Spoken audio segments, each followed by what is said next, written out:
ప్రియులారా, ఈ సమయంలో దేవుడు ఒక వ్యక్తిని, అనగా గిద్యోను అనే వ్యక్తిని ఆ శత్రు సమూహముల నుంచి మరి విడిపించడానికి, జయం ఇవ్వడానికి ఏర్పాటు చేసుకోవడం మనం గమనిస్తూ ఉన్నాం. దేవుడు తన కార్యాలు చేయడానికి పూర్వము ఆ వ్యక్తులను సిద్ధపరుస్తాడు. అది దేవుని వాక్యంలో అనేక మంది జీవితాల్లో, అనుభవాల్లో మనము గుర్తిస్తాం. మరి పోయినసారి జ్ఞాపకం చేశాను. ఫర్ ఎగ్జాంపుల్ మోషే జీవితం చూస్తే దేవుడు తన కొరకు నిలబెట్టేదానికి 80 సంవత్సరాల టైం పట్టింది. మొదటి 40 ఏళ్ళు ఐగుప్తు ఫరో కుమార్తె కుమారుడుగా జీవించాడు. రెండవ 40 ఏళ్ళు ఆ యొక్క హోరే పర్వతం సమీపంలో, లేక తన యొక్క మామ మందను మేపుచు ఒక కాపరిగా 40 ఏళ్ళు జీవించి 80 సంవత్సరాలు పూర్తి అయిన తరువాతనే దేవుడు తను పిలిచాడు. ఇంకొక 40 ఏళ్ళు బలమైనటువంటి ఒక గొప్ప నాయకుడిగా, మరి తన యొక్క మహిమను ప్రత్యక్షపరిచే ఒక నాయకుడిగా, తన ప్రత్యక్షుడాన్ని గట్టి ఒక నాయకుడిగా, లక్షలాది మంది ప్రజలు నడిపించే నాయకుడిగా దేవుడు వాడుకొని మహిమ పొందాడు. సో వీటన్నిటికీ గల కారణం కూడా ఒకటి గమనించాలి. పోయినసారి చెప్పాను, ఎన్నిసార్లు చెప్పినా అది నాకు మళ్ళా చెప్పాలి అనే తలపు వస్తూ ఉంటుంది. యెహోవా ఆత్మ గిద్యోనును ఆవేశించెను. కాబట్టి దేవుని ఆత్మ ప్లస్ నీవు అనేది జరగాలి. కేవలం రవికుమార్ ఒక్కడంటే నథింగ్ విల్ హ్యాపెన్, ఏమి జరగదు. దేవుడు తన ఆత్మ చేత తన బిడ్డలను, ప్రజలను, నాయకులను తాకి బలపరిచితే తప్ప దేవుని పరలోకపు చిత్తం అనేటటువంటిది నెరవేర్చబడనేరదు. దేవుని కార్యములు జరగవు, చూడలేము. ఈ రోజుల్లో ఉన్నటువంటి పరిస్థితులు ఎలా ఉన్నాయంటే, పరిశుద్ధాత్మ దేవుని యొక్క సహాయము, పరిశుద్ధాత్మని యొక్క ప్రత్యక్షత వెలిగింపు, పరిశుద్ధాత్మని యొక్క అభిషేకం లేకుండానే పలు రకాలుగా సేవలు చేసేటటువంటి సేవకులైతేనేమి, విశ్వాసులైతేనేమి బాగా పెరిగిపోయారు. అందుకని ఈరోజు సంఘాలలో ఆశీర్వాదం లేదు, మరి అభివృద్ధి కరువైపోయింది, కలవరాలు పెరిగిపోయినాయి. ముఖ్యంగా ఈ కడవరి గడియల్లో చాలా చాలా చాలా చాలా చాలా జాగ్రత్తగా ఉండాల్సినటువంటి దినాలు ఇవి. ఎందుకంటే అపవాది చేత ప్రజలు సులభంగా మోసపరచబడుతూ ఉన్నటువంటి దినాలు ఇవి. మోసపోతున్నారు. అబద్ధ బోధకులు, అబద్ధ ప్రవక్తలు విపరీతంగా పెరిగిపోయినటువంటి దినాలు ఇవి. చెప్పాను కదా, సడన్గా పుట్టగొడుగులాగా నేను ఒక గొప్ప ప్రవక్తను అనేటటువంటి విధానంలో మనకు యూట్యూబుల్లో ప్రత్యక్షం అవుతూ ఉన్నారు. యూట్యూబే కనుక లేకపోతే ఎక్కడో అక్కడే ఉండేవాళ్ళు, ఎవడి సంగతి వాళ్ళు చూసుకునేవాళ్ళు. కానీ ఈరోజు యూట్యూబ్ అనేటటువంటిది, ఈ యొక్క మీడియా వల్ల ఏమవుతుందంటే, ప్రతి ఒక్కడు కూడా నేనంటూ ఉన్నాను సుమా అంటూ ఎక్స్పోజింగ్, అనగా తాను ఏమంటారు, హెచ్చించుకోవడం అనేటటువంటిది ఎక్కువగా జరుగుతుంది. టీవీలో కనబడినంత మాత్రాన, యూట్యూబ్లో కనబడినంత మాత్రాన వాళ్ళు ఎవరో పెద్ద మేధావులని ఎవరు తలంచబాకండి. ఒకటే మనం తెలుసుకోవాలి, బెరయా సంఘస్థులు ఏం చేశారంటే, పౌలు శీలు చెప్పినవి లేఖన ప్రకారం ఉన్నవా లేవని వారు లేఖనములు పరిశోధించారు. ఈ దినాల్లో విశ్వాసులు ఎలా అయిపోయారంటే, లేఖనాలు చదివే సమయం ఇవ్వరు, లేఖనాలు పరిశోధించేటటువంటి మనసు ఉండదు. గాలికి కొట్టుకొని పోయినట్లుగా ప్రతి ఉపదేశమునకు అటు ఇటు ఊగులాడుతూ కొట్టుకొని పోతున్నారు. సేవకులు కూడా అలాగే తయారైపోయారు. మ్యాజిక్ చేసి రకరకాల మాటలు చెప్పి ప్రజలను ఆకర్షించుకోవడం అనేది ఈ దినాలు ఎక్కువ జరుగుతుంది. ఆ దినాల్లో దైవజనులు లేచారంటే వారి యొక్క మోకాళ్ళ జీవితం, ప్రార్థన, అభిషేక ప్రభావంతో వారు ఎక్కడ నిలబడ్డా కూడా అక్కడ ప్రజలు వచ్చేవారు, అక్కడ దేవుని కార్యాలు, ముఖ్యంగా ఆత్మల రక్షణ కార్యాలు జరిగేవి. ఈ రోజుల్లో ఆత్మల రక్షణ అనేది కనుమరుగైపోయింది. బాగా గమనించండి. ఆత్మ రక్షించబడాలని కన్నీరు గార్చేవాళ్ళు ఎక్కడున్నారు? ఈ బోధకుల్లో. ఏమండి, స్పష్టమైన సువార్త అందించేవాళ్ళు ఎంతమంది ఉన్నారు ఈ బోధకుల్లో? రాబోయే తీర్పును వచ్చి బాప్తిస్మిచ్చి యోహాను వల్లే గద్దించేవారు ఎంతమంది ఉన్నారు ఈ బోధకుల్లో? ఎంతసేపటికి మీరు రండి, మా కోసం తెండి అంటూ ప్రజల వలన ధన సంపాదనకు అపేక్షకు లోనేటువంటి పరిస్థితి తప్ప నిజమైనటువంటి ఆత్మల భారం కలిగినటువంటి వ్యక్తులు, సేవకులు ఈ దినాల్లో లేరండి, కరువైపోయారు. ఈ దినాల్లో చెప్పాలంటే ఇదిగో ఆయన అక్కడ పోతున్నాడు, ఇక్కడ పోతున్నాడు, ఎక్కడ పోతున్నారు వీళ్ళు? ఇప్పుడు అందరూ వాళ్ళ హెడ్ క్వార్టర్స్ విడిచిపెట్టేసేసి విదేశాలకు వెళ్ళాలి. ఇంకొక మెయిన్ సిటీస్ విజయవాడ, నెల్లూరు, హైదరాబాద్ ఇంకా అన్నీ ఆక్యుపై చేసుకోవాలి. ఎందుకు ఇది? ఎందుకు చెప్తున్నానంటే నిజమైన ఆత్మల భారం కలిగి వచ్చేవాళ్ళ. ఇప్పుడు నెల్లూరులో ఉన్నారు, సేవకు చాలామంది ఉన్నారు, సంఘాలు ఉన్నాయి. ఏమండి, ఎక్కడో ఉండినటువంటి ఇంకొక సేవకుడు వచ్చి బోర్డు పెట్టుకుని మళ్ళీ అక్కడ సేవ చేసినంత అవసరం అవుతుందా? లేదు. కానీ వాళ్ళు కూడా అంటే మా స్టైల్, మా మినిస్ట్రీ స్టైల్ వేరే, మా విధానాలు వేరే, ఆ రకంగా మేము జరిగిస్తే ప్రజలు రావాలి. ఎవరు వస్తారు? ఒక్కొక్క సంఘం నుంచి 5 మంది 10 మంది పరిగెత్తుకుని వస్తారు. అది సేవ అంటారా? మనం ఆ సేవ నేర్చుకోలే. మోకాళ్ళపై ప్రార్థన చేసి ఒక్కొక్కరికి సువార్త ప్రకటించి ప్రభువు నడిపించి సంఘాలు కట్టడం నేర్చుకున్నాం. అంతేగాని అక్కడి నుంచి ఇక్కడి నుంచి గుంపుల్లో నుంచి ప్రజలను గాలం వేసి లాగే విధానాలు మనం నేర్చుకోలేదు. ఇప్పుడు అంతా ఏమైందంటే నేను పెద్ద ప్రీచర్ని, నేను నిలబడితే అందరూ వస్తారు, నా ప్రసంగానికి అందరూ వస్తారు, ఈ భావం పెరిగిపోయింది. మేము బాగా పాటలు పాడతాం, మంచి ఆర్కెస్ట్రా ఉంది మాకు. నేను మీకు చెప్పే మాట ఏంటంటే మీరు ఏ సంఘంలో కూడా మీరు ఇటువంటివి ఆకర్షణలకు భ్రమలకు లోబడకూడదు. ఏ స్థానిక సంఘములో ఏ సహవాసములో మీరు క్రీస్తుని ఎరిగి నూతన సృష్టిగా చేయబడి బాప్తిస్మం పొంది సహవాసంలో చేర్చబడ్డారో ఆ సహవాసములో ఆ దైవ సేవకుల యొక్క పర్యవేక్షణలో జీవించవలసిందే తప్ప అటు ఇటు ఊగులాడి అటు ఇటు పరిగెత్తడం అనేటటువంటిది సరికాదు. కాబట్టి పిల్లరా, ఇటువంటి విషయాలు జాగ్రత్తగా ఉండాలని ప్రభునామలో నేను ఒక దైవ సేవకునిగా, మీరు ఎవరైనా సరే, విశ్వాసులైనా సరే, ఏ సంఘమైనా సరే, ప్రభునామలో నేను మిమ్మల్ని ప్రేమపూర్వకంగా హెచ్చరిస్తున్నాను. ఎందుకంటే ఈ పరిస్థితులు ఎక్కువైపోయినాయి. మోకాళ్ళ ప్రార్థన చేసి కన్నీటితో సువార్త చెప్పి వ్యక్తులు దర్శించి అది పోయింది. ఊరికనే ఆకర్షించడం, గుంపు చేసుకోవడం, గుంపు కావాలి.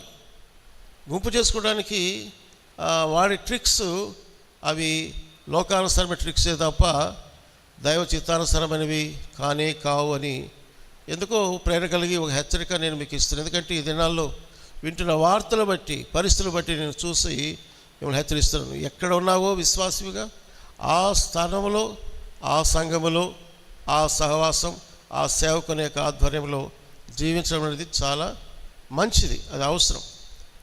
మరి ఈ మధ్య కొంతమంది ప్రాంతంగా పోతున్నారంటే అక్కడ బాగుంది, ఇక్కడ లేని అక్కడ ఏముందంటే మళ్ళీ జవాబు లేదు. ఆకర్షణ. సులభంగా మనుషులు ఏమవుతున్నారంటే మర్చిపోతున్నారు ఎక్కడ ఆదరించబడ్డాం, ఎక్కడ మనం మరి బలపరచబడ్డాం, మన అక్కర్లో, మన సమస్యలు, కన్నిటి అనుభవాల్లో, మరణ అనుభవాల్లో మరి ఎవరు మనకు సహాయం చేశారు, ఇవన్నీ మర్చిపోతున్నారు సులభంగా. అందుకే బైబిల్ కూడా చెప్తుంది, చివరి దినాల్లో పౌలు చెప్పినట్లుగా మనుషులు కృతజ్ఞత లేనివారు అనే మాట. ఏముండదు చెప్పండి? కృతజ్ఞత లేనివారు. ఏమండి, ఈ అనుభవం చెప్పాలంటే ఈ అనుభవం సేవకుల్లో కూడా ఉంది, విశ్వాసంలో ఉంది. ఏంటంటే కృతజ్ఞత లేకపోవడం. కొంతమంది సేవకులు గతంలో ఎన్నో మేలు పొంది కూడా కృతజ్ఞత లేకుండా జీవించేవారు ఉన్నారు. విశ్వాసంలో కూడా మరి సంఘం ద్వారా, దైవసేవకుల ద్వారా ఎంతో ఆదరించబడి మేలు పొంది కూడా మర్చిపోయేటటువంటి కృతజ్ఞత లేని వారు ఉన్నారు. కాబట్టి దినాలు ఎట్టుందంటే చాలా స్వార్థపూరితమైనటువంటి దినాలు ఇవి. చాలా స్వార్థప్రియులు, అది కూడా చెప్పాడు, స్వార్థప్రియులు అనేటువంటి మాటను పౌలు వాడారు. సరే, ఇంతకీ సబ్జెక్ట్ లేక అంశానికి మనం వద్దాం. ఇక్కడ గిద్యోను బూరలు ఊదాడు. మరలా చూడండి 34 న్యాయాధిపతులు 6:34. యెహోవా ఆత్మ గిద్యోను ఆవసించెను. అతడు బూర ఊదినప్పుడు అబీయెజెరు కుటుంబం వారు అతని యొద్దకు వచ్చిరి. అతడు బూర ఊదినప్పుడు బైబిల్ గ్రంథంలో మనము ఈ బూర అనే మాట దగ్గర ఆగాం. ఈ బూరలు కూర్చున్నటువంటి కొన్ని సత్యాలు మరి మనం సంఖ్యాకాండంలో మనం కొంత చదివాం. మళ్ళీ చెప్తానండి, 10వ అధ్యాయంలో ఉన్నాయి, చెప్తాను. కాబట్టి ఇక్కడ బూర శబ్దము వినబడాలి, బూర ఊదాలి, ప్రజలు బూర శబ్దం వినాలి. బూర శబ్దానికి ప్రజలు ప్రతిస్పందించాలి అని కూడా చెప్తున్నాను. ప్రియులారా, ఈనాడు ప్రజలు ఎలా ఉన్నారంటే బూర శబ్దానికి బూరలైతే ఊతున్నారు, కానీ ప్రతిస్పందన లేని ప్రజలు చాలామంది ఉన్నారు. ఒక మాట మీరు ఇర్మియా గ్రంథం చూడండి, 6వ అధ్యాయంలో 17-18 వచనాలు. ఇర్మియా గ్రంథము 6వ అధ్యాయము 17-18 వచనాలు అందరు చదువుదాం. మిమ్మను కాపు కాయుటకు నేను కాలువారిని ఉంచి ఉన్నాను, ఆలకించుడి. వారు చేయు బూరధ్వని వినపడుచుకోవచ్చు. ఆగండి.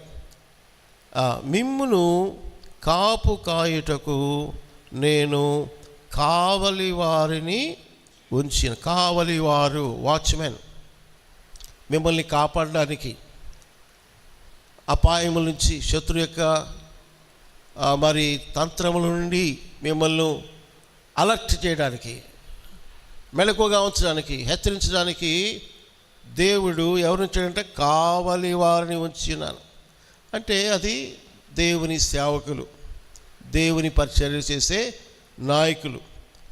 కాబట్టి మరి ఆ రీతిగా బూరలు ఊదినప్పుడు ఆ బూరధ్వని వినబడుచుండగా మీరు ఆలకించాలి. అయితే 18 వచ్చిన ఉంటాడు, అయితే మేము వినమని వారు అనుచున్నారు. అనుజులారా వినుడి, సంగమా చాలు వారికి జరిగిన దాన్ని తెలుసు. ఇక్కడ ఏంటంటే అయితే మేము వినము అని వారు అనుచున్నారు. ఏమన్నారంట? మేము వినము. ఈరోజు అదే సమస్య కదా. మీరు ఎంత పెద్దన బోర పోతండి, మేము వినం. ఇప్పుడు మీకు కొన్ని హెచ్చరిక చేశా. ఈ దినాలు యూట్యూబ్లో వచ్చేటటువంటి బోధకులు, ఆకర్షణీయమైనటువంటి రీతిగా సేవ చేసేటటువంటి బోధకులకు వచ్చి ఇది ఒక బోర. మీరేమంటారు అంటే, మీరు కాదు, మనుషులు ఏమంటారు? మేము వినం. మీరు అంతలా చెప్పండి. చాలా మోసకరం తినాలండి. ఈ చెప్పి ప్రభుత్వం ఒకసారి చెప్తారు విషయాలు, ఎలా మోసపోతున్నాం అనేది. అయితే ఒకటి చెప్తున్నాను మీకు, వాక్యము అనేది, వాక్య సత్యం అనేది ఆ ఎదుటి వ్యక్తిలో సేవలో కనబడాలి. ఒకటి, జీవితంలో ఫలాలు కూడా కనబడాలి. అవి రెండు ఉండాలి. ఫలాలు లేవు, వాక్యానుసారమైనటువంటి అడుగులు కనబడవు. వారు ఎవరైనా సరే, ఇప్పుడు నేను నాలోనైనా సరే మీకు వాక్యానికి విరుద్ధంగా ఉంటే నన్ను అనుసరించాల్సిన అవసరం ఎవరికీ లేదు, అనవసరం. సరే, ఇక్కడ ఇప్పుడు సబ్జెక్ట్ మనం ఎక్కడికి తీసుకుపోతున్నామంటే బూరలు అనేది. బైబిల్లో అనేక సందర్భాలలో బూరల గురించి వ్రాయబడి ఉంది. అవన్నీ తీసుకుంటే మనకు ఒక 5 నెలలు అదే బూరల గురించి మనం ధ్యానం చేస్తూ రావచ్చు, కానీ అంత దూరం వెళ్ళొద్దు. బైబిల్లో ఉన్న కొన్ని ప్రాముఖ్యమైనటువంటి బూరల యొక్క అనుభవాలు మాత్రమే మనం కొంత ధ్యానం చేసుకొని, గిద్యోను యొక్క జీవితంలో కూడా బూరలు ఎలా యుద్ధంలో వాడబడ్డాయో తర్వాత మనం తెలుసుకుందాం. కాబట్టి ఈ సమయంలో మనం ఒకసారి సంఖ్యాకాండము 10వ అధ్యాయానికి వద్దాం. సంఖ్యాకాండం 10వ అధ్యాయానికి వద్దాం ఒకసారి. మీకు ఆల్రెడీ చెప్పాను, ఈ బూరలు దేంతో చేయబడ్డాయి చెప్పండి. ఏమా బంగారం అమ్మా చెప్పండి. వెండి బూరలు. ఎన్ని బూరలు అవి? 2 బూరలు. ఓకే, మంచిది. ఇవి ఎవరు ఊదాలి? యాజకులు మాత్రమే ఊదాలి. అది వివరించా మీకు. ఈ రోజుల్లో మనకు మరి సోషల్ మీడియాలో కావచ్చు, సభల్లో కావచ్చు, రకరకాల బూరలు ఊతా ఉన్నారు. కానీ they are not appointed by God. దేవుని చేత ఏర్పాటు చేయబడిన వ్యక్తులు కారు. ఆ బూరలు మనము వినకూడదు. దేవుని చేత ఏర్పరచబడినటువంటి దైవజనులు, నాయకులు, వాక్యానుసారముగా గట్టిగా విశ్వాస జీవితంలో సాగే వారి యొక్క అనుభవాన్ని బట్టి బూరలు ఊదితే దానికి మనము ప్రతిస్పందించవలసింది తప్ప ప్రతి బూరకు మనము ఎందుకంటే ఊదేవారు ఎవరు? యాజకులు ఊతున్నారా లేకపోతే దాని వేళ ఊతున్నారా? అది చూడాలి. బూర శబ్దం వినబడంగానే పరిగెత్తి కాదు. ఎవరు ఊదారు? ఊదిన వాళ్ళు ఎవరు? ఇప్పుడు చెప్తున్నా కదా ఉన్న విషయం. చాలామంది ఏ బూర ఊదినా పరిగెత్తే వాళ్ళు అయిపోయారు. ఆ బూర ఊదిన పరిగిస్తారు, ఈ బూర ఊదిన పరిగిస్తారు, ఇంకొక ఊరిలో బూర ఊదిన పరిగిస్తారు, ఎక్కడికైనా పరిగిస్తారు. కొంతమంది స్థానిక సంఘంలో మీటింగ్ ఉంది రారు, కానీ ఎక్కడికో దూరంగా వెళ్ళిపోతారు. కక్క అన్న ఆడ పెద్ద పెద్ద సభ అంటని ఈ బూరకు ప్రతిస్పందించరు. కానీ ఎక్కడో దూరంగా హైదరాబాద్లోనో అటువైపు ఎక్కడెక్కడెక్కడో కేరళలో ఎక్కడెక్కడో ఉంటే ఆడ పరిగెత్తుకుపోతారు. మంచిగా ఉంటే వెళ్ళడం తప్పని కాదు. ఇక్కడ స్థానికంగా ఉన్నటువంటి సంఘములో, నీ ఊరిలో, నీ గ్రామములో నీ ప్రతిస్పందన ఎలా ఉందని ఒకసారి మనం చెక్ చేసుకోవాలి. ప్రియులారా, మొదటి అనుభవం ఏంటంటే యాజకులు మాత్రమే బూరలు ఊదాలి.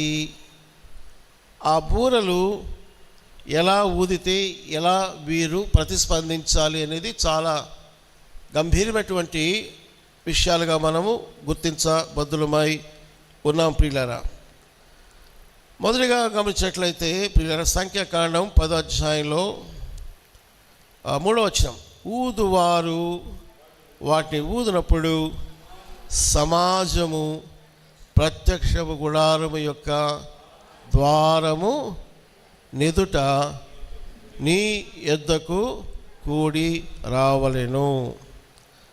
ఇక్కడ మొదటి అనుభవం, ఫస్ట్ ఎక్స్పీరియన్స్ ఏంటంటే బూర ఊదినప్పుడు సమాజం అంతా కూడా కలిసి రావాలి. దీని గురించి మనం ఏం చెప్పాము, మళ్ళీ గుర్తు చేస్తున్నాం, మర్చిపోతాం. ప్రభు రాకడ సమీపించే దినం దగ్గర పడే కొలది సమాజంగా కూడుట మానక ఏం చేయాలి? ఇంకా మరి ఎక్కువగా చేయండి. అది మానకూడదు. కొంతమంది మానుకుంటున్నారట, అప్పుడే మానకూడదు. ఇంకేం చేయాలి? కొంచెం పెంచుకోండి. ఇంకా ఇప్పుడు ఉదాహరణ చెప్పాలంటే ఒక వ్యాపారం ఉంది, ఒకరోజు బిజినెస్ పెడితే 1000 రూపాయలు లాభం వచ్చింది అనుకుందా. కాసేపు ఎందుకు గుర్తుకొచ్చింది అది. ఒకరోజు వ్యాపార లాభం ఎంత చెప్పండి? 1000 రూపాయలు. అయితే మనకి ఇంట్రెస్ట్ ఉంటాయి, వ్యాపారము ప్రాఫిట్ మంచిదే. ఒకరోజు వ్యాపారికి ఎంతమ్మా? 1000 రూపాయలు. మళ్ళీ ఎప్పుడు పెడతాడు ఈ వ్యాపారం? మళ్ళీ వచ్చి నెల పెడతాడా? ఇంకో వారం ఆగి పెడతాడా? అరే రేపు భలే ఉంది ఇది అని ప్రతిరోజు పెడతాడు. ఉదయం 10 గంటల నుంచి సాయంత్రం 7 గంటల దాకా పెడితేనే 1000 రూపాయలు వస్తుంది. వాడు ఏమిటంటే 8 గంటలు మొదలు పెడతాను, రాత్రి 9 దాకా పెడతాను షాపు, చూద్దాం.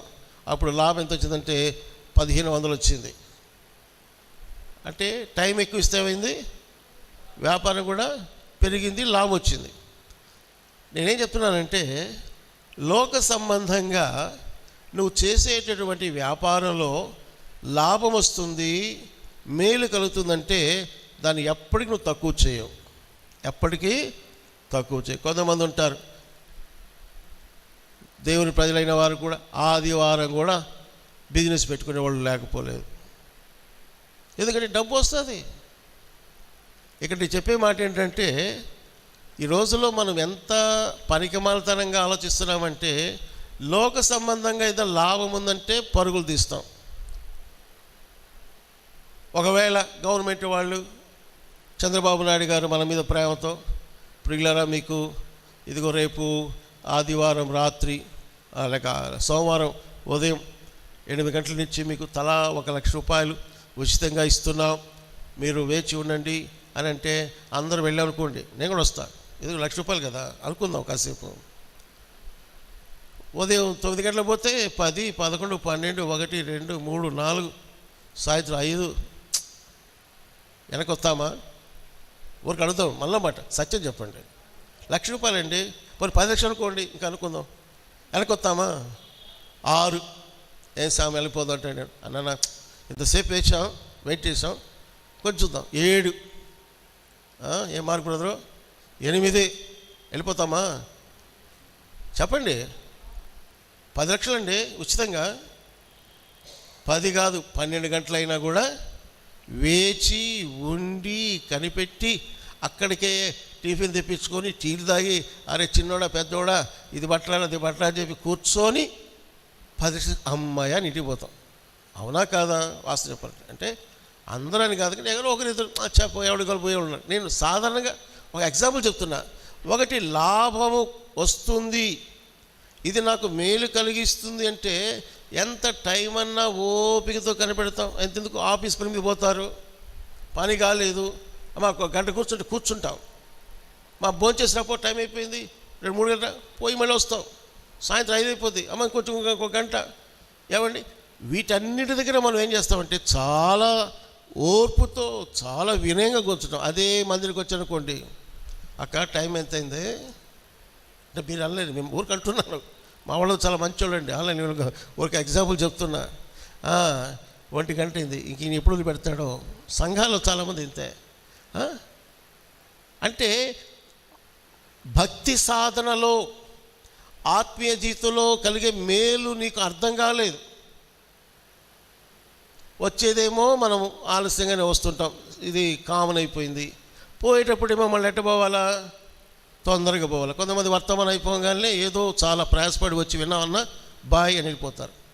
ఇంటికాడ సమస్యలు ఉంటే నేను కాదను, కానీ ఏమి ఉండదు అక్కడ. ఏమీ లేకపోయినా కూడా ఈ ప్రాంతంలో ఎవరు కూర్చుంటే 1 గంట సేపు అని పోతుంటే అది నీ భక్తి ఏం భక్తి?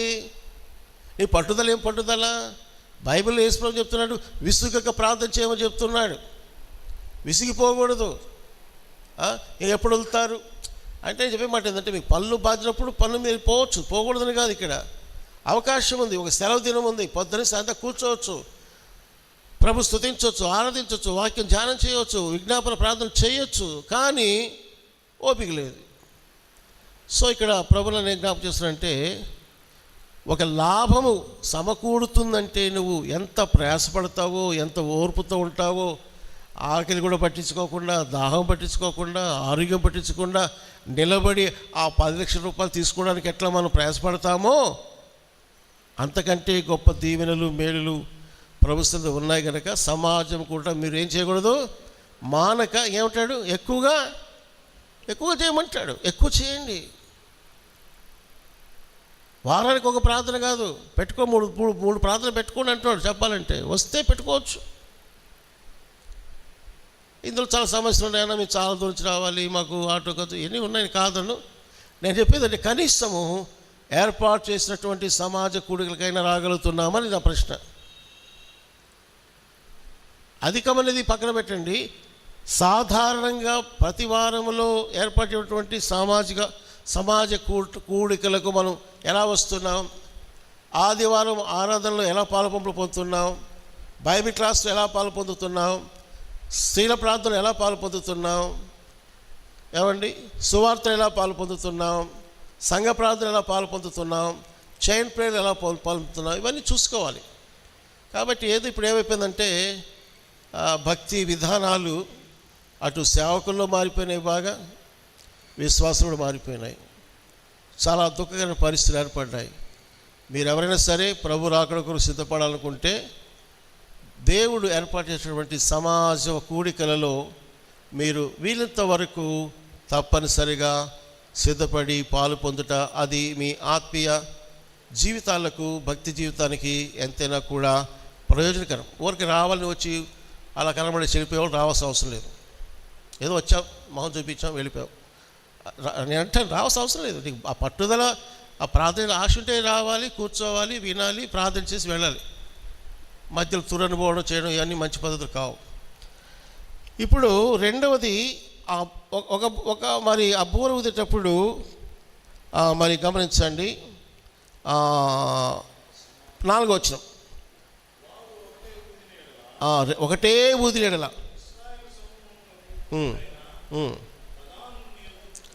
ఇది డిఫరెంట్ కాల్.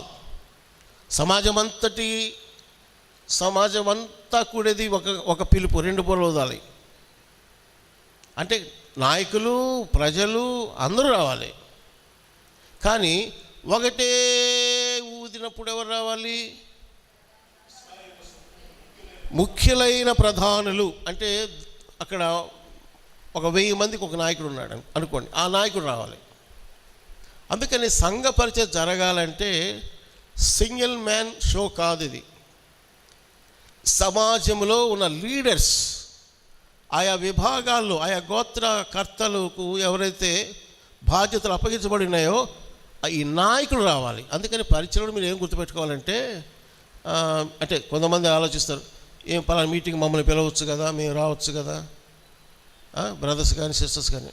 అట్లా కాదు. అది ఎవరు బాధ్యతలో ఉన్నారో వాళ్ళకి స్పెషల్గా ఉంటుంది. మళ్ళీ స్పెషల్ అంటే వాళ్ళకి హెచ్చరికలు వేరే ఉంటాయి, వాళ్ళకి గద్దింపులు ఉంటాయి, వాళ్ళకి చెప్పే బాధ్యతలు ఉంటాయి, పనులు ఇవన్నీ ఉంటాయి. వాళ్ళు వచ్చి మీతో మాట్లాడుతుంటారు, మిమ్మల్ని నడిపిస్తుంటారు అనమాట. చెప్పాలంటే ఆ సిస్టమ్ ఇంకా మనం పూర్తిగా మరి పర్ఫెక్ట్గా మనం ఇంకా చేరుకోలేదు, కానీ ఆ ప్రాసెస్లో ఉన్నాం. అందుకని సంఘములో లీడర్షిప్ అనేది చాలా ప్రాముఖ్యమైనది. లీడర్షిప్, నాయకత్వము, అలాగే నాయకుని యొక్క బాధ్యతలు వహించేటటువంటి ముఖ్యులు కూడా ఉండాలి. స్త్రీలలో ఉండాలి, ఏమండి, సహోదరులు కూడా ఉండాలి. స్త్రీలను ఓవర్లుక్ చేయకూడదు, నేను చెప్తున్నాను. ఎందుకంటే బైబిల్లో పెర్సెస్, ఫీబే లాంటి వారు ఎంతోమంది పరిచారకులు ఉన్నారు. చెప్పాలంటే మరి స్త్రీల యొక్క పరిచర్య బాధ్యతలు చాలా ఉన్నాయి. మరి నేను కొద్ది కాలం నుంచి ఆలోచిస్తున్నాను, టైం అయిపోతూ ఉంది. మీరు ప్రార్థన చేయండి. ఒక రాబోయే చాలా త్వరగా అంటే ఈ ఇయర్ ఎండింగ్ లోపలే, నేను 1 నెల 2 నెలలు చెప్తే మళ్ళీ పొరపాటు అవుతుందేమో అని, ఇయర్ ఎండింగ్ కన్నా కనీసం ఒక పూర్తి స్ట్రక్చరు సంఘ పరిచర్యలో ఏర్పడాలి. బ్రదర్స్ రెస్పాన్సిబిలిటీస్, సిస్టర్స్ రెస్పాన్సిబిలిటీస్, వాళ్ళు నాయకులు ఉంటారు. దయచేసి సహోదరులు కానీ సోదరులు కానీ వీళ్ళే అనుకోబాకండి. దేవుడు ఏర్పాటు చేసిన నాయకులు, వాళ్ళు ఏర్పాటు చెప్పినప్పుడు వాళ్ళని మీరు ఫాలో అవ్వాలి, తప్పదు. కాబట్టి ఇక్కడ మొదటి అనుభవం ఏంటంటే సమాజముగా కూడుట. రెండవది లీడర్షిప్ ట్రైనింగ్ ప్రోగ్రామ్స్. సంఘ పరిచయలు నాయకులుగా బాధ్యత వహించేవారు కూడా కలుసుకొని మోషే దగ్గరకు, అహరోను దగ్గరకు రావాలి, కూర్చోవాలి, వాళ్ళు చెప్పే మాటలు వినాలి, ఇన్స్ట్రక్షన్స్ తీసుకోవాలి, ఏదైనా ఉంటే మంచి చెడ్డ మాట్లాడుకోవాలి. ఇక సంఘము ఎక్కడ బలహీనం కాదండి. సంఘం బలహీనపడదు, బలంగా ఉంటుంది, విస్తరిస్తుంది. కాబట్టి ఇది మొదటి అనుభవం. ఆల్మోస్ట్ ఇది పోయిసారి చెప్పాను, జస్ట్ మీకు మరికొంత విషయం అదనంగా చేర్చి 2 మాటలు చెప్పడం జరిగింది. ఇప్పుడు బూరల విషయంలో రెండో అనుభవం చూద్దాం.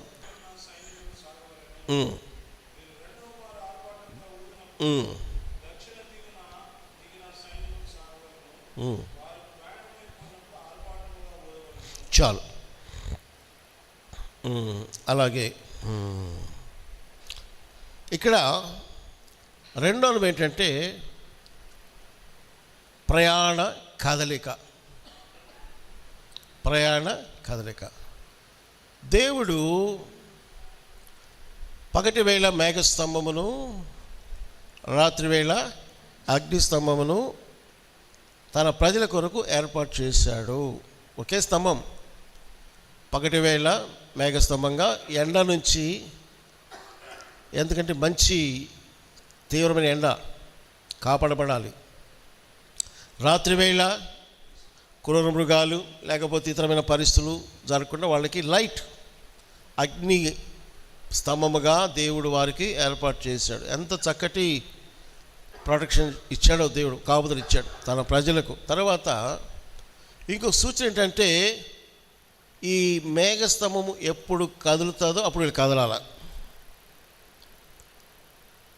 కదులుతుంది. కదిలేటప్పుడు ఒకవేళ బూరలు ఊతారేమో, మూమెంట్ స్టార్ట్ అయింది, బూరలు మొయ్యని ఊదనుకోండి, టెంట్లు గింట్లు మూట మళ్ళీ అన్నీ షట్ చేసుకొని వాళ్ళు బయలుదేరి వెళ్ళిపోవాలి. ఇక్కడ నేర్చుకోవాల్సిన అనుభవం ఏంటంటే, కాసేపు ఉండవయ్యా, ఇప్పుడే భోజనం చేశాను నేను, కాసేపు పడుకోవాలా, కుదరదు. బూరలు ఊదబడ్డాయి ఆర్భాటముగా ఊదినప్పుడు.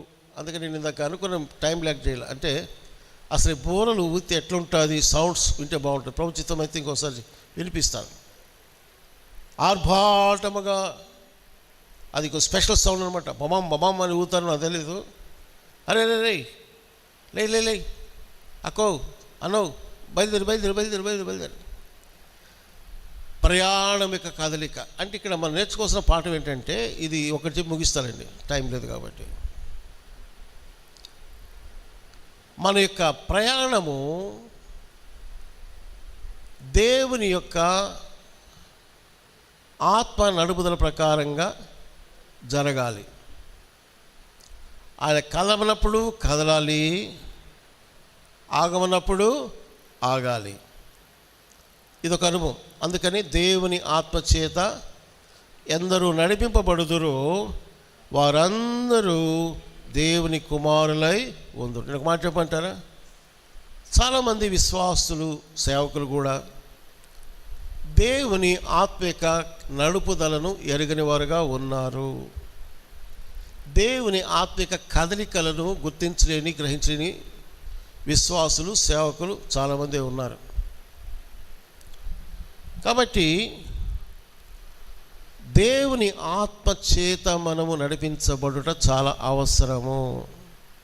ఇది ఎట్లా తెలుస్తుంది అంటే అది మళ్ళీ ఒక పెద్ద క్లాస్ తీసుకోవాలి. ఒకటేంటంటే, దేవుని వాక్యము మనకు సహాయపడుతుంది. నేనంటాను, నీ లోపల ఉన్నటువంటి ద స్పిరిట్ ఆఫ్ గాడ్, దేవుని ఆత్మ యొక్క స్వరం కూడా ఉంటుంది. మీరు బాగా జాగ్రత్తగా గనక గ్రహించగలిగితే ఆ ఆత్మ యొక్క స్వరం కూడా నువ్వు వింటావు. నేను ఒక చిన్న ఉదాహరణ చెప్తాను మీకు. అంటే ఎన్నో ఉన్నాయి, స్మాల్ ఎగ్జాంపుల్. నిన్న జరిగింది. నిన్న తడ ప్రాంతంలో ఒక మ్యారేజ్ చేయాలి. యాక్చువల్గా వేరే సందేశం, వివాహ సందేశం, ఒక స్పీకర్ ఉన్నారు. కానీ దేవుడు నా లోపల ఈ మాట కూడా చెప్పాలని ఒక చిన్న మెసేజ్ పెళ్ళికి ముందు ప్రేరేపించాడు. అవన్నీ కూడా నేనేం చేశానంటే, ఎక్కువ సమయం లేదు, అంటే నేను జస్ట్ ఉంటే అన్నీ కూడా కొన్నిసార్లు పెళ్ళి వర్తమానాలు, ఏదైనా వర్తమానాలు రకరకాల దేవుడు ఇస్తాడు. నేనేంటంటే అనే అక్షరంతో చెప్పాలి. ఎట్లా అంటే, ఫర్ ఎగ్జాంపుల్, పరిశుద్ధ వివాహము పా అంటే పి ఎన్న వేసుకోండి. పాటతో ప్రారంభమైనటువంటి కుటుంబము, పాడైన కుటుంబము, పరిచయాలు, ప్రార్థించే కుటుంబము, ఫలించే కుటుంబము, ఇంకా ప్రకాశించే కుటుంబము, ప్రభు అధికారికి లోబడిన కుటుంబము, ఇలా ఎన్నో ఉన్నాయి. అంటే ఇంగ్లీష్లో పి అనే అక్షరంతో స్టార్ట్ అవ్వాలి ప్రతిదీ.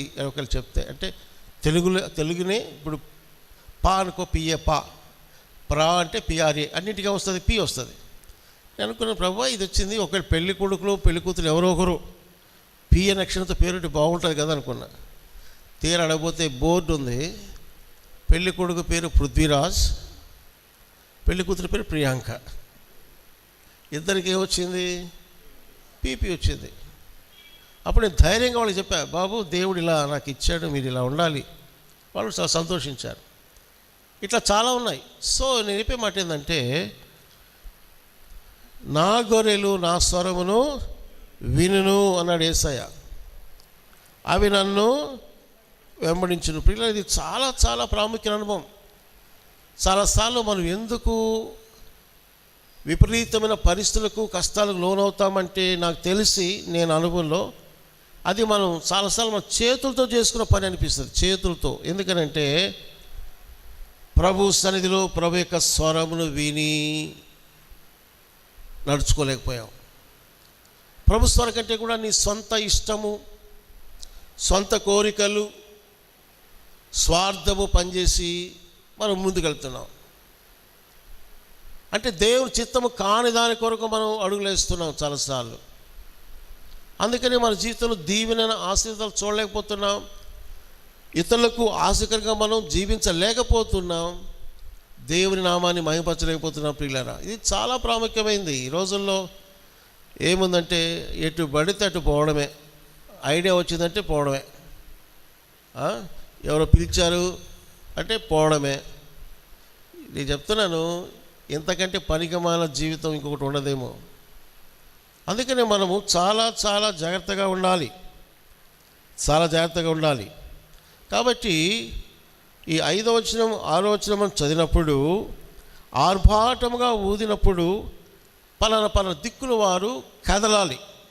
ఒకేసారి కదా. మళ్ళా ఉదాహరణకు 5వ వచనం, సంఖ్యాకాండం 10:5, మీరు ఆర్భాటంగా ఊదినప్పుడు తూర్పు దిక్కున దిగియున్న సైన్యములు సాగవులు. ఇప్పుడు దేవుని ప్రజలకు ఒక పేరు పెట్టారు, ఏంటంటే సైన్యములు. ఎవరండి వీళ్ళందరూ? సైన్యములు అంటే ఎవరు? ఇశ్రాయేలే. దేవుడు తన ప్రజల్ని సైనికులుగా పిలుస్తున్నాడు. ఎందుకు పిలిచాడంటే, నేను మీకు రాజులరా, మీరు సైనికులు. సైనికులకి ఏం కావాలా? క్రమశిక్షణ కావాలి, ఆర్డర్లో ఉండాలి. సైనికుడికి ఎన్ని క్రమశిక్షణ శైలిలు ఉంటాయో తెలుసా? అందరిలాగా క్రాప్ పెంచుకోకూడదు, డిప్పా కొట్టుకోవాలి, ఇదంతా డిప్పం. డ్రెస్ అన్నీ ఉండాలి, టైం పంక్చువాలిటీ ఉండాలి. పలానా టైంలో నువ్వు అటెండ్ అవ్వాలంటే అయిపోవాలి, అంతే. 10 గంటలు అంటే 10 గంటల 1 నిమిషం కూడా రాకూడదు, అంత పంక్చువాలిటీ ఉండాలి సైన్యంలో. ఇక్కడ నిలబడంటే నిలబడాలి, అంతే. చెప్పేదా కూర్చోకూడదు, అంతే. మీకు ఒకసారి చెప్పాను. ఒకసారి జరిగిన సంగతి ఏంటంటే, ఒక యుద్ధం జరుగుతున్నప్పుడు, ఏ దేశం వేస్తుందో నాకు అన్నీ తెలియదు కానీ, వాళ్ళ నాయకుడు ఒక సైనికుడిని రాయనికి నిలబడు అని చెప్పేసి వెళ్ళిపోయారు. జరిగింది ఇది. వాళ్ళు వెళ్ళిపోయారు, యుద్ధం చేస్తూ వెళ్ళిపోయారు. ఒక 2 రోజులు అట్లా గడిచిన తర్వాత చూస్తే అటెండెన్స్లో వాళ్ళు తేళ్ళ. ఏమయ్యాడు అంటే, అప్పుడు కెప్టెన్ కామ్ చేస్తాం, ఒరే ఈ సోల్జర్ని పలానా దగ్గర నిలబడి చెప్పారని చెప్పి పంపిస్తే అక్కడే నిలబడినాడు. ఇది కథ కాదు, ఇది జరిగింది. అక్కడే అట్టే ఉన్నాడు, అంతే. సైనికుడు అంటే చిన్న సంగతి కాదు. పౌలు తిమోతి అంటాడు, క్రీస్తు యేసు మంచి సైనికుని వలె నీవు నాతో కూడా శ్రమను అనుభవించు. సైనికుడు అంటే లగ్జరీస్ మనిషి కాదు, గుర్తుపెట్టుకోండి. సైనికుడు అంటే ఎప్పుడు కూడా ఒక భారానికి, ఒక క్రమశిక్షణకు, ఒక ఒత్తిడి కింద, ఒక అధికారం కింద సాగే వ్యక్తి. ఈ రోజులో ఏమైపోయిందని విశ్వాసులకు మనం చెప్పాలంటే, వాళ్ళకి చిన్న పెద్ద ఎవరు ఉండరు. నేను చెప్తున్నా, ఏమని అనుకోండి, ఒక క్రమం లేదు. వాళ్ళకి వాళ్ళే రాజులు, వాళ్ళకి వాళ్ళే నాయకులు, వాళ్ళకి వాళ్ళే అధిపతులు. ఏం చేసుకొని రేపటి దినాన క్రీస్తు న్యాయపీఠం ఎదుట అగ్ని చేత పరీక్షించినప్పుడు వాళ్ళ సేవలు, వాళ్ళ జీవిత విధానాలని కాల్చబడతాయి. ఎందుకంటే దే హ్యావ్ నో లీడర్షిప్. నాయకత్వం లేదు, క్రమశిక్షణ లేదు, విధేయత లేదు. దేవుడు సంఘాన్ని అలా కోరలేదు. ఆనాటి ఇశ్రాయేల్లో ఎలాంటి క్రమం పెట్టి నడిపించాలని ఆశించాడో, సంఘంలో కూడా అంతకంటే ఇంకా విశేషమైనటువంటి క్రమశిక్షణలో మంచి సైనికులుగా నీవు నేను నడవాలని దేవుని చిత్తం. అంతేగాని మన ఎటువైపు అంటే సోంబేరులైన సైనికులం అయిపోయాం, అలక్ష్యపరమైన సైనికులం అయిపోయాం, అజాగ్రత్తపరులం అయిపోయాం. ఏమండి, లెక్కలేని తనతో ఉన్నట్టు సరిగ్గా మారిపోయాం. అందుకని దేవుని కార్యాలు జరగలేదు. ఎందుకు జరగలేదంటే కారణం ఎవరంటే మనమే కారణం. ఎందుకంటే అంత జాగ్రత్త మనకు లేదే, అంత క్రమశిక్షణ మనకు లేదే. సేవకు పోవాలా రావాలంటే 5 గంటలకు కూర్చో, 5 గంటలు అంటే 5 కొడతా ఉండాలి, ఫోన్ కొడతా ఉండాలి. అక్క వస్తున్నావా, బ్రదరు వస్తున్నారు. ఏంటండి ఇది? ఏంటిది? సైకిల్ మీద మనం నో నెవర్. 5 గంటలు అనుకుంటే ఆఖరి అందరి జరిగి 6 వయసులో 6:30. మళ్ళీ దానిలో ఆనందానికి ఫోన్ వస్తుంది, అన్నా మేము వస్తున్న ప్రాంతానికి ఎక్కుతాం, కాసేపు ఆగండి. ఇవన్నీ పోవాలండి. ఇవన్నీ మన జీవితంలో చీడపురుగులు, సేవకు పనికిరాని చీడపురుగులు. వస్తామంటే ఎట్ ఎనీ కాస్ట్ దిగిపోవాలంతే. లేదంటే ఫోన్ చేశానా, నాకు పరిస్థితి బాగాలేదు, రాలేను అంతే. ఒకవేళ గ్రేస్ పీరియడ్ ఉంటుంది, ఒకవేళ 10 అనుకోండి, సాయంత్రం 5 అనుకోండి, ఒక అరగంట ఒకవేళ మహా అంటే అరగంట, అంతేగాని గంటలు చేయడం పద్ధతి కాదు. ఎందుకంటే ఇక్కడ ఉన్న వాక్యం కూడా చెప్తున్నాను. ఎందుకంటే దేవుడు తన ప్రజలను సైన్యమని పిలుస్తున్నాడు. You are the soldier of Jesus Christ. ఏమండి, నీవు నేను యేసు ప్రభుకి సైనికులం, సువార్త సైనికులం, ప్రార్థన యోధులం. మరి ఎలా ఉన్నామంటే బోర శబ్దము వినేదానికి చెవులు వినబడడంలే. ప్రభునాడు ప్రకటన గ్రంథములో ఆత్మ చెప్తున్న మాటలు సంఘములో చెవిగలవాడు వినును కాకంటే బోర శబ్దం వింటున్నావా? ఈ రోజుల్లో కొంతమంది మంచి దైవజనులు నాకు తెలుసు, వాళ్ళు సంఘ విశ్వాసుల పట్ల ఎంతో భారత పనిచేసి నెత్తి నోరు కొట్టుకున్న వాళ్ళు ఎన్నో లేదు, లోబడి వాళ్ళగా ఉన్నారు. మా కథ మాదే అన్నట్టుగా బ్రతుకుతున్నారు పిల్లలు. సంఘాలు పాడైపోతున్నాయి. కాబట్టి ఇక్కడ మనం గుర్తించినట్లయితే ఆర్భాటముగా ఊదినప్పుడు తూర్పు దిక్కున దిగియున్న సైన్యములు సాగవలెను.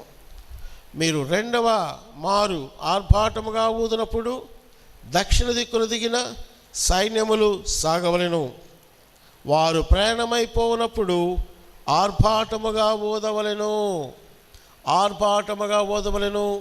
ఊదుతున్నప్పుడు ఒక్కొక్క టైంలో ఒక్కొక్క దిక్కులో ఒక చిన్న పిక్చర్ కూడా నా దగ్గర ఉంది. అది వీలైతే నెక్స్ట్ మీకు జెరాక్స్ కాపీ ఇస్తాను. ఏ వైపు ఏ గోత్రాలు దిగి ఉండాలి, ఫస్ట్ ఎవరు కదలాలి, సెకండ్ ఎవరు కదలాలి, థర్డ్ ఎవరు కదలాలి, ఫోర్త్ ఎవరు అన్ని క్రమం పెట్టాడు దేవుడు. క్రమము ఎట్టంటే అట్ట వెళ్ళిపోయేదానికి కాదు. దేవుడు ఎలాంటి వాడంటే క్రమం గల దేవుడు. ఆయన దేవుడు సమాధానకి కర్త కానీ అల్లరికి కర్త కాడు. అంటే అల్లరి అంటే ఇక్కడ కన్ఫ్యూజన్ అనే మాట ఉంది. కన్ఫ్యూజన్కి కర్త కాడు దేవుడు. మనం ఏ చిన్న పరిచయం చేసినా కూడా అక్కడ కన్ఫ్యూజన్ లేకుండా మనం నడుచుకోవాలి. ఒక చిన్న పని, చిన్న మీటింగ్, చిన్న వంట కావచ్చు, చిన్న పరిచయం కావచ్చు, చిన్న కుడి కావచ్చు, everything should be in order. ప్రతిదీ కూడా క్రమముగా ఉండాలి అనేది దేవుని చిత్తం. అందుకనే దైవజనులు భక్త్ సింగ్ గారి యొక్క విధానంలో ఇప్పుడు ఎలా ఉందో కానీ ఆ దినాలు వచ్చిందంటే ప్రతిదీ కూడా చక్కగా క్రమంగా ఉండాలి. అది ఆరాధన కుడి కావచ్చు, గృహకుడి కావచ్చు, ఏమండి ప్రార్థన కుడి కావచ్చు, ఇవన్నీ కూడా మనం నేర్చుకోవాలి. ఇప్పుడు వచ్చే తరము ఇవన్నీ ఎక్కడం లేదు. ఇప్పుడు వచ్చే తరం నేను చెప్పలేను, ప్రభు చేస్తాడు అనుకుంటాను కొద్ది కాలమే. కాబట్టి సైన్యముగా ఉన్న మనము ఆర్భాటముగా ఊదినప్పుడు మనం ఏం చేయాలంటే ఇక్కడ చివరిగా చెప్పే మాట ఏంటంటే వారు సాగవలెను. అంటే ఇదేంటంటే ఇక్కడ మాట చూస్తున్నారా, 5వ వచనం, మీరు ఆర్భాటముగా ఊదినప్పుడు తూర్పు దిక్కున దిగియున్న సైన్యములు సాగవలెనా ఆగవలెనా? చెప్పండి. సాగవలెను. సాగంటే వెనక్కా ముందుకా? అది కూడా చెప్పండి. ఏమ్మా, ముందుకు సాగాలి. ముందుకు సాగాలి. ఎదురుగా కనాను వాగ్దాన భూమి ఉంది, ఆ వైపు సాగాలి. మనం కూడా సాగిపోవాలి. ఎక్కడ సాగిపోవాలి? పరలోకం వైపు సాగిపోవాలి. విశ్వాసము కర్తయు దాన్ని కొనసాగించేవాడినైనా యేసు వైపు చూచుచు మన ఎదుట ఉంచబడిన పందెప్రంగంలో ఓపికతో పరిగెత్తుతూ సాగిపోవాలి. దేవుడు ఎప్పుడు కూడా తన ప్రజలు అంటాడు, గో హెడ్, ముందుకే వెళ్ళండి. దేవుడు ఆత్మీయ జీవితంలో కొన్నిసార్లు ఆగు అని చెప్తాడేమో కానీ వెనక బొమ్మని చెప్పడం, వెనకకి చూడొద్దు. అంతేనా? లోతు భార్యతో, లోతు కుటుంబంతో చెప్పాడు దేవుడు, దూతలు, వెనుకకు చూడొద్దు. లోతు భార్య ఏం చేసింది? వెనక చూసింది. సాగిపోయిందా? ఆగిపోయిందా? ఆగిపోయింది. ఇప్పుడు నీ జీవితం ఎలా ఉందమ్మా బ్రదర్, ఆన్లైన్లో వినేవారు? నీ జీవితం సాగిపోతూ ఉందా, లేక లోతు భార్యలాగా వెనకగా తిరిగి చూసి వెనక్కి పోవాలని ఆశతో చూచి ఉపస్తంభంగా మారిపోయి నీ బ్రతుకు ఆగిపోయిందా? ఏమనుకోబాకండి, చాలామంది ఆత్మ జీవితాలు ఆగిపోయినవిగా ఉన్నాయి. నా కళ్ళ ముందు ట్రెడ్మిల్ కనబడుతుంది. ఇప్పుడు ట్రెడ్మిల్ ఏంటంటే ఒక బెల్ట్ ఉంటే అది మిషన్ పెట్టి నిలబడతారు, స్పీడ్ పెట్టుకుంటారు, నిమిషానికి ఇంత, లేకపోతే టైం పెట్టుకొని స్పీడ్. నాలాంటి అంటే ఒక 5 కిలోమీటర్ స్పీడ్, 10 కిలోమీటర్ స్పీడ్ పెట్టుకొని పరిగెత్తుంటారు. ఒకవేళ కుర్రోడు శ్యామ్ లాంటి వాడు ఇంకొకరు ఏంటంటే కొంచెం స్పీడు ఎక్కువ పెట్టుకొని పరిగెత్తారు. కానీ జరిగేది ఏంటంటే ఆ ట్రెడ్మిల్ మీద, బెల్ట్ మీద పట్టుకొని పరిగిస్తూ ఉంటే చూపిస్తుంది 5 కిలోమీటర్లు, 6 కిలోమీటర్లు, కానీ అతను అక్కడే ఉంటాడు. పరిగెత్తినట్టుగా ఫీలింగ్ ఉంటుంది, అది ఎక్సర్సైజ్ అనుకోండి, కానీ 5 కిలోమీటర్ దూరం పోడు, అక్కడే ఉంటాడు. 5 కిలోమీటర్లు పోయినట్టుగా లెక్కేసుకుంటాడు. అట్లాగే ఈ దినాల్లో ఉన్నటువంటి దైవ సేవకులు, విశ్వాసులు ఎట్లున్నారంటే మేము భలే భలే భలే భలే భలే భలే పరిగిస్తున్నాము, కానీ వాళ్ళకి తెలీదు. దేవుడు అంటాడు, రే బాయ్, అమ్మా, బిడ్డ, నువ్వు అక్కడే ఉన్నావు, ఏం ప్రోగ్రెస్ లేదు. అర్థమవుతుందా? ఏమీ ప్రోగ్రెస్ లేదు. నువ్వు వెళ్ళాను, చేశాను, పరిగెత్తి అనుకుంటాం, కానీ ఎక్కడున్నావే గొంగళి? అక్కడే ఉన్నాను. అబ్బా, ఈ జీవితాలు చూసి దేవుడికి ఎంత సంతోషమో కదండి. మనం చూస్తున్న దేవుడికి ఎంత ఆనందమా, గుండె బదులవుతాయా? అరే, నువ్వు రక్షించబడి నేళ్ళేంది, నీ పరుగేది? కొంతమంది పరుగు ఆగిపోయిన వాళ్ళు, కొంతమంది పరుగులో వెనక్కి తిరిగిన మరి కొంతమంది. అందుకే పౌలు కూడా, మీరు బాగా పరిగెత్తుతుంటే ఎవరు ఆపారు మీ పరుగుని?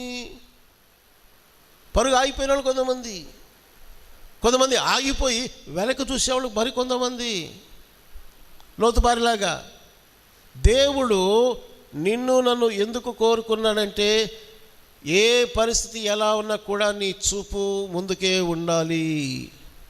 నీ చూపు, నీ గమ్యము పరలోకమై ఉండాలి. పౌలు అంటాడు, నేను గురి యొద్దకే పరిగెత్తుచున్నాను. ఎక్కడికి?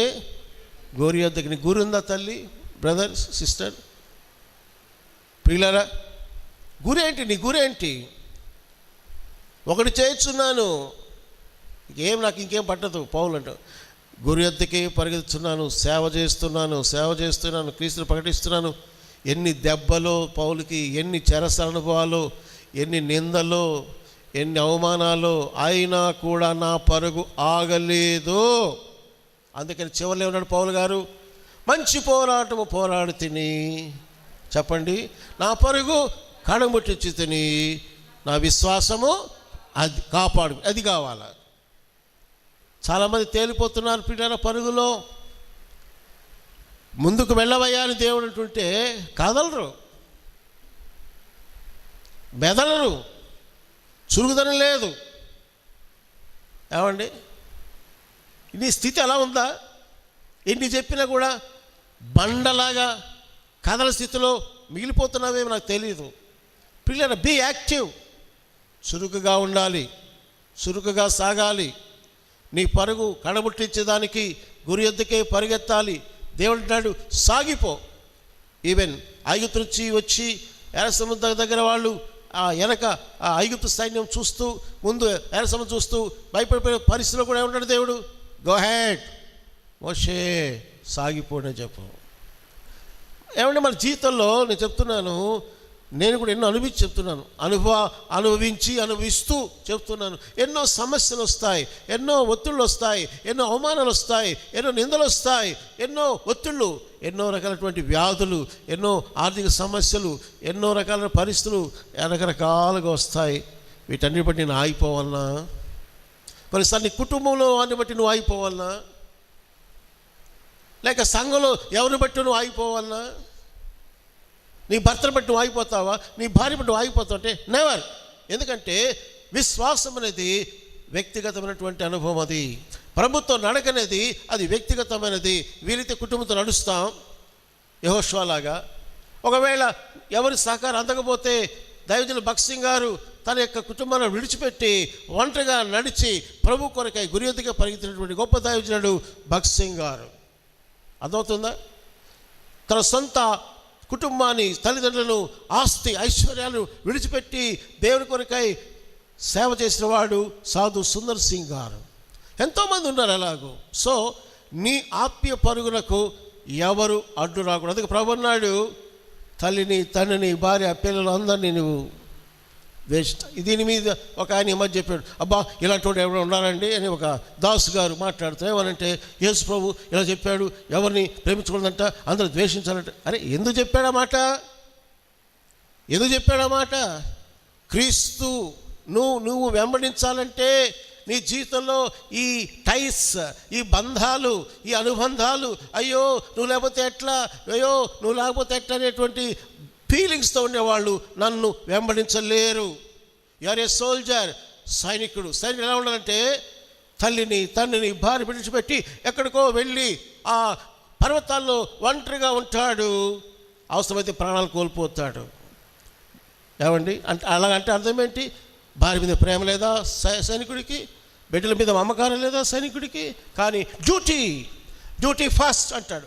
అలాగే యేసు ప్రభు కూడా నా నిమిత్తము అందరిని ద్వేషించమంటే అర్థం ఏంటంటే దేవుని రాజ్యం ఫస్ట్ ఉండాలి. నా రాజ్యమును, నా నీతిని మొదట వెతుకు. నేను మాట అడుగుతున్నాను, ఆ అంతటి ప్రాధాన్యత నువ్వు ఇవ్వగలుగుతున్నావు దేవునికి?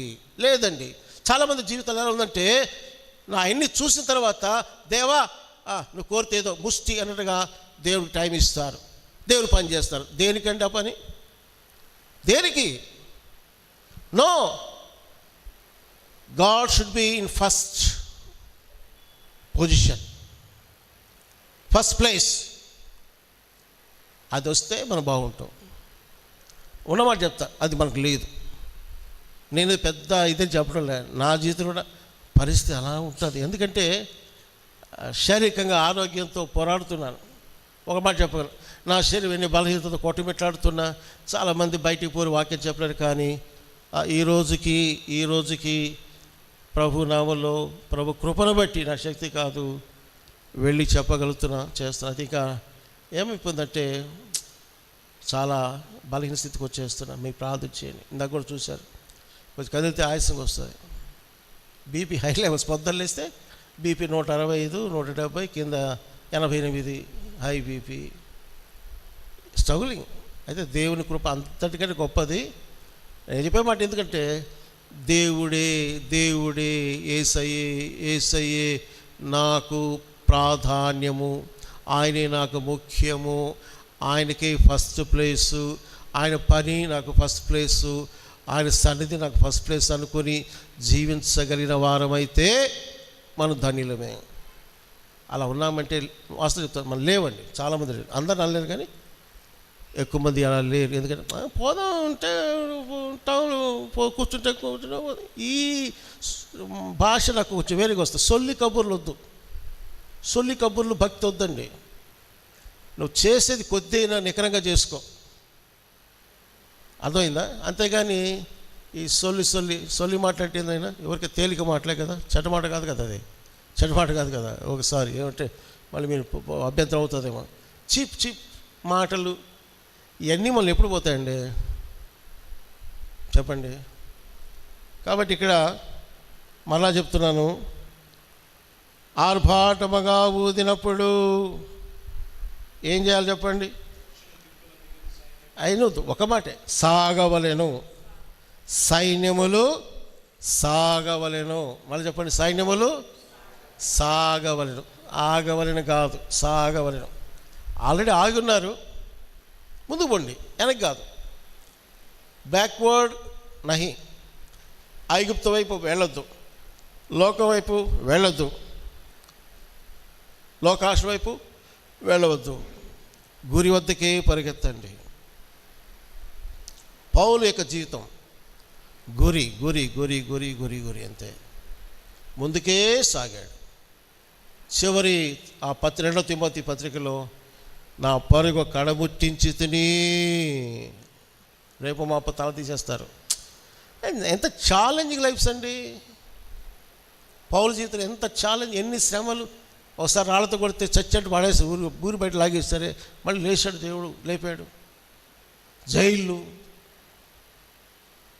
దెబ్బలు, అవమానాలు. క్రీస్తుకు జీవించడం అంటే అది పూల పాన్పు కాదు. అది వచ్చే సమస్య అంటే మనం కొద్దిగైనా శ్రమ అనిపించడానికి ఇష్టం. అంటే కొద్ది శ్రమకు కూడా మనం ఇష్టపడం, కొద్దిసేపు కూర్చోడానికి ఇష్టపడం. అది చెప్పండి, ఇంకా కొద్దిసేపు కూర్చొని ప్రార్థనకి ఇష్టపడం. ఏం విశ్వాసం అవుతాం మనం, ఏమి క్రీస్తులకు మంచి స్థాయిలో అవుతామో చెప్పండి. మనము నేను చెప్పాలని నాకు అవసరం అన్నా, అట్లా ఇండ్లు లేదు, మనం కాసేపు ఉండండి, మనం ప్రార్థన అని చెప్పి కూర్చున్నటువంటి ఆ ప్రోత్సాహం, అలాంటి పురికొల్పు మనలో వస్తుందా?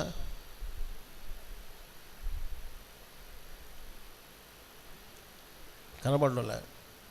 సరే, ఇవన్నీ దేవుడు నాతో మాట్లాడుతున్నాడు అనుకుంటే కొంచెం ఆలోచన చేసుకో. నేనేమి ఒకరి గూర్చి ఇంకొకరి గురించి నేను మాట్లాడడం లేదు. ఈవెన్ ఈ వర్తమానం నాకు మొదట, నీకు తర్వాత. నేను కొన్ని విషయాలు ఇంకా మార్చుకోవాల్సినవి ఉన్నాయి. ఇంకొంచెం బెటర్ మినిస్ట్రీ చేయాలా ఆలోచిస్తున్నా, ప్రార్థన చేస్తున్నా. మీరు కూడా ఆలోచన చేయండి. నా ఆత్మీయ జీవితం లెవెల్స్ ఇంతేనా, ఇంకా పెంచుకుందామా, ముందుకు సాగుతామా? దేవుడికి ఏ స్థానం ఇస్తాను ఈరోజు? నేను ఏ పొజిషన్లో, ఏ ప్లేస్లో దేవుని పెట్టుకున్నాను? నేను ఆయన కోసం చేసే సమర్పణ, త్యాగమైన ఉందా? ఆయన కోసం చేసే పని ఏమైనా ఉందా? ప్రయాస ఏమైనా ఉందా? సాగమంటున్నప్పుడు నేను సాగుతున్నానా? వారికి నిలబడి ఆగిపోతున్నానా? లేదా వెనకపోతున్నానా? వెనక చూస్తున్నానా? నాకున్న బాధలు, కష్టాలు ఏమండి, అందరికీ కష్టాలు, అందరికీ బాధలు ఉన్నాయి. నేను కూడా కోరుకున్నా, మొన్న చెప్తున్నా, మార్చి 10 దేవా తీసుకుని బాగుండు కదా అనుకుంటున్నాను. నిజంగా హృదయపూర్వకంగా. ఎందుకో ఉంచాడు ఆయన కోసం. అట్లాగే నేనేమి కనుమిని కానుకోలేనండి. ప్రతిరోజు కూడా ఒక ప్రిపరేషన్తోనే, ప్రభా ఈరోజు ఒకేమో తెలియదు నాకు, మీరు కూడా సిద్ధంగా ఉండండి. ఎప్పుడైనా any time God will call me. ఒక ఆయన అన్నాడు, అన్న అంకుల్ మీరు 85 ఏళ్ళు పోతున్నాడు. నేను అయ్యా నా 85 ఏళ్ళు ప్రభు కూడా ఆపుతావేంటి నువ్వు? నీ కోరిక, ప్రేమ ఎక్కువ ఉంది. 85 ఏళ్ళు, కొంతమంది 100 ఏళ్ళు, మంచిదే, ఇస్తే నేను కూడా బతుకుతా, నాకు ఇష్టమే. కానీ ఎలా ఉండాలా? ఈరోజు ఏసు వస్తాడేమో అన్నట్టుగా ఉండాలి. ఒకవేళ ఈరోజే చనిపోతానేమో అన్నట్టుగా ఉండాలి. నేనే కాదు, నువ్వు కూడా. Today maybe your last day. ఎవరు తెలుసు అండి? కాబట్టి నువ్వు జీవించే జీవితం ఎవరు కూడా జీవించాలా? ఇక జీవించదు నేను కాను, క్రీస్తు జీవిస్తున్నాడు. బ్రతుకుడు క్రీస్తే, చావైతే సాలిడ్. ఈ వర్తమానం చాలు. నీలో నాలో పరిశుద్ధాత్ముని క్రియా,